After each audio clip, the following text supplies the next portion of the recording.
Sport with Dave. The status and treatment of women across much of Asia is a subject that continues to be controversial.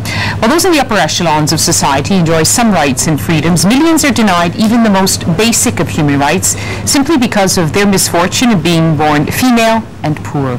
India is a case in point. Arranged marriages for children still take place in spite of changes to the law. But just this week, a young girl forced into an arranged marriage by parents and village council managed to have it annulled to allow her to continue her schoolwork.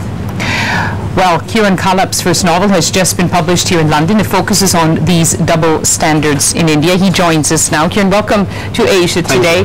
Now, if I can ask you, why would a man like you take the voice of a woman, and how can you? I think I spent an amphibian childhood. I spent a lot of enchanting time in villages and a lot of time in Bombay, in Mumbai. And I was exposed to these two ethos, and as I started growing up, I really could sense the deep divides that is there in that agrarian ethos and in the industrialized city ethos. And I started wondering what was happening to women there and what was happening to women here. And your heroine's name is Maya. Maya, that stands for illusion. Yes, and whether in your novel or in real life, what would it take then to change this inferior status of women, particularly in the rural areas? Actually, I struggle with that question because you really look at the figures and some of it is not just, doesn't only make you angry, it makes you ashamed because it's no longer seems to be related to economics. Even places like Bombay have a very high, Mumbai have a very high level of male to female ratio, which means a lot of female abortions are happening. About 96% of abortions that happen are of female babies. What you say that you grew up in both of these worlds, but did you have to do additional research? Because India, of course, is a fast-changing place, at least judging by the stories that we get. It is.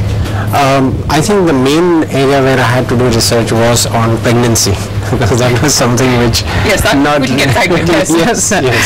But the book is positive. I mean, it says halfway up the mountain, but it is not really about that. There is a lot of, the end is positive. In this case, in the case of Maya, she manages to prevail over these circumstances because of various factors. But if you look at India, I think there are a couple of things, some things done by the state, like a 33% reservation at local, what is called as panchayat level, that has fetched good rewards. There are villages where women have independently taken things in their own hands. That is a big positive.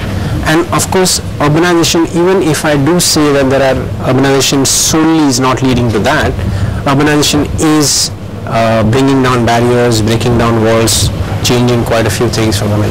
So they make it all the way up the mountain. Okay. Halfway up the mountain is your book, and it's already got attention and prizes here in Britain and in India. Dear KiranKhalap, thank you very much for joining us, and wish you the best with your next novel. You can be a man in the next one. And that's all from this edition of Asia Today. But don't forget to tune in for our morning edition. The international news follows after a short break. But don't forget to keep watching Asia Today. For now, from me, Elise Doucette and the rest of the team, goodbye.